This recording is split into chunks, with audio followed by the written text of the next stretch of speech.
Hey guys, it's Brandon back again. So, like I said in the previous video, we did the coil. We are now going to do the distributor cap, rotor button, and pickup. So this is what we have: distributor cap from Advanced, and a rotor button from Advanced, and pickup from WVE. I use their crank sensors; they work pretty good. So we are going to get started on this, and let you guys know that we are not sponsored by any of these companies. So let's get started on this video. So we're going to be working back under there, under the cowl. So it's going to be a little hard to see stuff, but when we get it stuff out, I will show you where we're at and how everything's going, and we'll fill you in. So we're going to get you a close look here. So there's the distributor cap. Got all the wires off. And if you can see, let me get the camera in here. There is a bolt on both sides, 7 mil, that we're going to take off.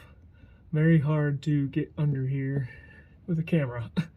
Not much room, so I can't really take much video, but at least I can get in here and show you what we're looking at.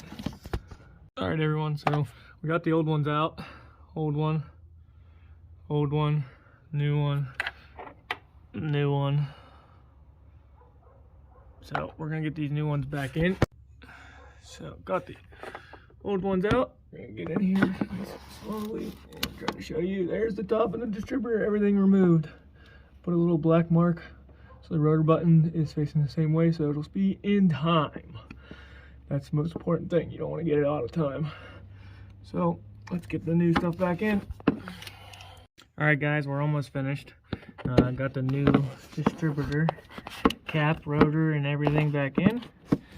It's hard to really get in here and see, but here we go.